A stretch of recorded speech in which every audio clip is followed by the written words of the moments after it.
Hello everyone, welcome to my channel.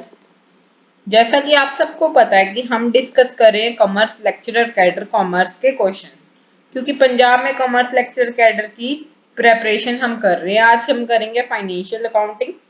Basically आज हम mainly question करेंगे वो हम करेंगे बैंक रिकंसिलिएशन स्टेटमेंट और डेप्रिसिएशन के मेजर जो क्वेश्चन होंगे इसमें। तो वीडियो को हम स्टार्ट करेंगे। कोई डाउट होगा तो आप कमेंट करके पूछ लेना। फर्स्ट क्वेश्चन है, net worth of an organisation means excess of assets over. Net worth किसी भी ऑर्गेनाइजेशन की क्या होती है, किसका एक्सेस है एसेट्स का, इनकम का, लाइबिलिटी का, वर्किंग कैपिटल या बोथ बी एंड सी। तो excess of assets over liabilities. Net worth is क्या है कि हमारी एसेट्स ज्यादा है लाइबिलिटी से ज्यादा। तो correct answer is B. Question 2 है, rupees 2,000 paid for installation of machine should be debited to wages account, machinery account, capital account, P&L account।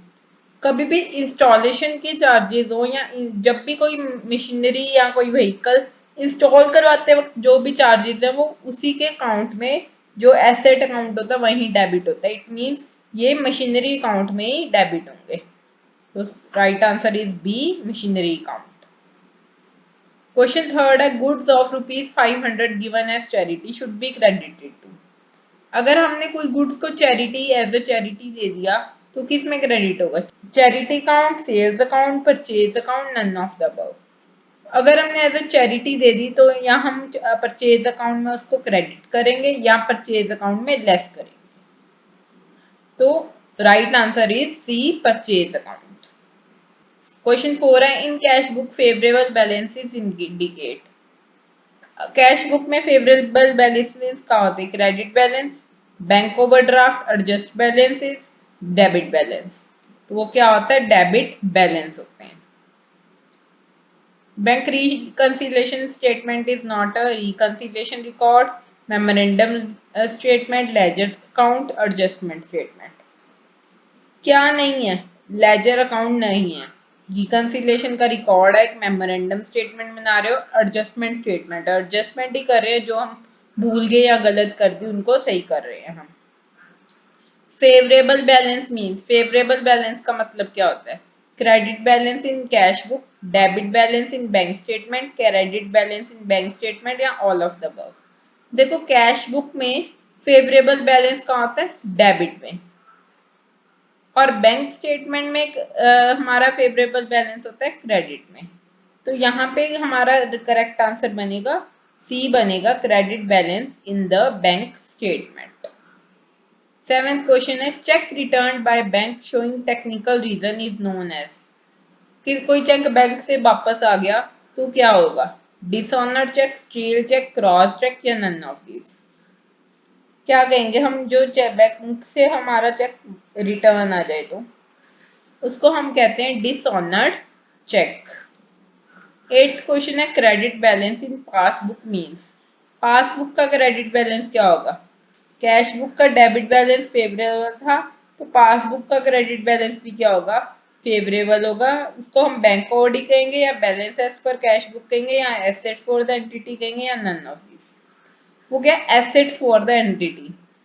Asset है हमारी एंटिटी की, cash is the asset, credit balance है means favourable balance है, favourable balance है means ये current assets है। अब unfavourable bank balance means, unfavourable bank balance का क्या हो गया होगा? Debit balance in cash book, favourable balance in cash book, debit balance in passbook, none of the above. तो ये होगा डेबिट बैलेंस इन पासबुक, क्योंकि debit balance in cash book हमारा फेवरेबल होता है। ये favourable balance in cash book ये तो आएगा ही नहीं, तो बचा क्या? Debit balance in passbook. ये क्या होगा हमारा? Unfavourable balance. और क्रेडिट बैलेंस इन पासबुक क्या होगा? Favourable balance in passbook. 10th question, which of the following is the error of commission. अब एरर ऑफ कमीशन कौन सा है? Repair asset debited to asset account, a sale of 5,000 omitted to record, a purchase of 7,400 was wrongly posted in ledger। अब कौन सा होगा हमारा error of commission? ये होगा C option. Purchase of 7400 was wrongly posted in ledger। 11th question है wages paid for machine installation debited in wages account, it is। Machine installation के लिए हमने वेजेस पे की, तो ये कहाँ पे होगी? एरर ऑफ कमीशन है, एरर ऑफ ओमिशन है, एरर ऑफ प्रिंसिपल है, कंपनसेटिंग एरर है। देखो मशीन इंस्टॉलेशन के कोई भी एक्सपेंसेस हम मशीनरी अकाउंट में, एसेट अकाउंट में डालते हैं। यहाँ पे कहाँ डाल दिया? वेजेस अकाउंट में, एक्सपेंस अकाउंट में डाल दिया, तो ये प्रिंसिपल ही हमने गलत कर दिया। तो ये क्या है कि एरर ऑफ प्रिंसिपल की गलती है। 12th क्वेश्चन है which one is not a cause of depreciation. Depreciation का कारण नहीं है passage of time, price inflation, obsolescence, natural wear and tear. तो कौन सा नहीं होगा? देखो कॉज कौन से? Passage of time, obsolescence and natural wear and tear machine के कॉज है डेप्रिसिएशन के, बट प्राइस इन्फ्लेशन नहीं है। तो B option price inflation. 13th question है depreciation is calculated from the date of. Depreciation कब कैलकुलेट करते हैं? परचेज ऑफ एसेट पे, रिसिप्ट ऑफ एसेट पे, asset put to use, asset installed. हम कैलकुलेशन शुरू करते हैं जब एसेट यूज करने स्टार्ट करते हैं। अब 14th क्वेश्चन है reserve is created by debiting. अब रिजर्व कैसे क्रिएट होता है? ट्रेडिंग अकाउंट के through, P and L account के through, profit and loss appropriation account के थ्रू, या इनकम एंड एक्सपेंडिचर अकाउंट के थ्रू। वो क्रिएट होगा P and L appropriation account. Appropriation account ही तभी बनता है, रिजर्व, सरप्लस, प्रोविजन जो है उनको हमने डिवाइड करना होता है। 15th question debenture redemption reserve can be created out of. DRR कहाँ से क्रिएट होता है? Current year profit, in case current year loss, then from the retained earning, both A and B above, none of this. हमें पता होना चाहिए कि DRR current year के प्रॉफिट्स में से ही क्रिएट होता है, अगर नहीं है तो नहीं क्रिएट होगा, उस साल प्रॉफिट नहीं है तो। 16th क्वेश्चन है fixed asset loss its value due to. Amortisation, depreciation, both A and B, provision. Fixed asset की वैल्यू लॉस क्यों होती है? डेप्रिसिएशन के कारण। डेप्रिसिएशन क्या है? डेफर्ड रेवेन्यू एक्सपेंडिचर है, कैपिटल एक्सपेंडिचर है, रेवेन्यू एक्सपेंडिचर है, या नन ऑफ द अबव। हमारा depreciation is a revenue expenditure. 18th question है working capital is. Working capital क्या होता है? Fixed asset minus current asset, current assets minus current liability, liquid asset minus current liability, cash and cash equivalent. तो working capital, ये तो बहुत easy question है, current asset minus current liability. 19th question है which of the following transaction will improve the current ratio. अब current ratio किससे improve हो सकती है? ऑप्शन है purchase of goods for cash, payment of trade payables, credit purchase of goods, cash received from debtor.